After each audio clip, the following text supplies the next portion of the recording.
A Paradigm Shift in the Diagnosis of Diabetes, study.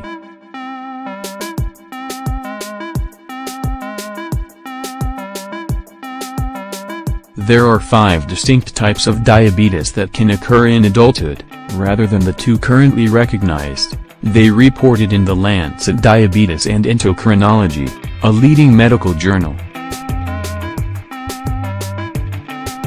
The findings are consistent with a growing trend toward precision medicine, which takes into account differences between individuals in managing disease. In the same way that a patient requiring a transfusion must receive the right blood type, diabetes subtypes need different treatments, the study suggested. Similarly, scientists have also identified distinct kinds of microbiome in the bacterial ecosystem in our digestive tract that can react differently to the same medication, rendering it more or less effective. This is the first step towards personalized treatment of diabetes, said senior author Leaf Group, an endocrinologist at Lund University in Sweden, adding that the new classification is a paradigm shift in how the disease is viewed. People with diabetes have excessively high blood glucose, or blood sugar, which comes from food. Some 420 million people around the world today suffer from diabetes, with the number expected to rise to 629 million by 2045, according to the International Diabetes Federation.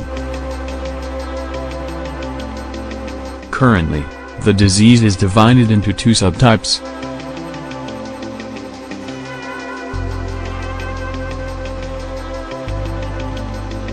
With type 1 generally diagnosed in childhood and accounting for about 10% of cases, the body simply doesn't make insulin, a hormone that helps regulate blood sugar levels. For type 2, the body makes some insulin but not enough, which means glucose stays in the blood.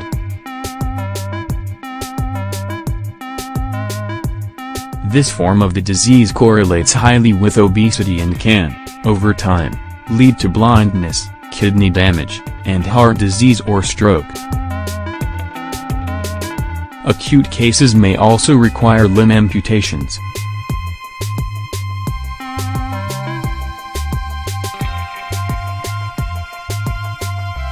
Exceeded expectations.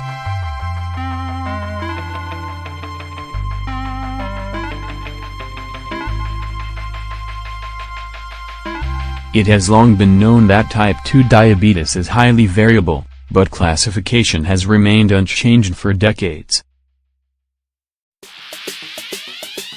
For the study, researchers monitored 13,270 newly diagnosed diabetes patients ranging in age from 18 to 97.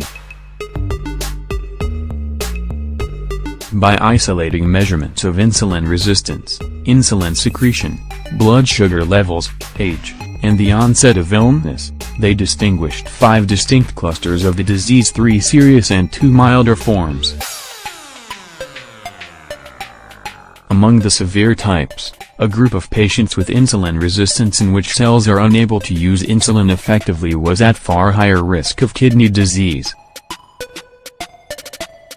This group has the most to gain from the new diagnostics as they are the ones who are currently most incorrectly treated, group said. Another group facing serious complications was composed of relatively young, insulin-deficient patients.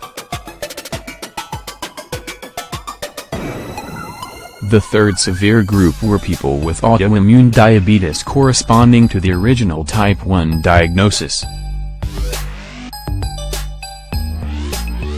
The 2 other groups have milder types of the disease, including one, which includes about 40% of the patients, beset with a form of diabetes related to advanced age. This will enable earlier treatment to prevent complications in patients who are most at risk of being affected, said lead author Emma Okvist, an associate professor at Lund University. The results were checked against 3 other studies from Sweden and Finland.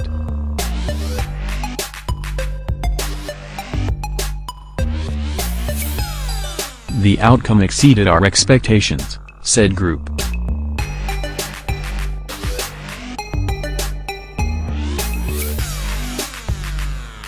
The researchers plan to launch similar studies in China and India.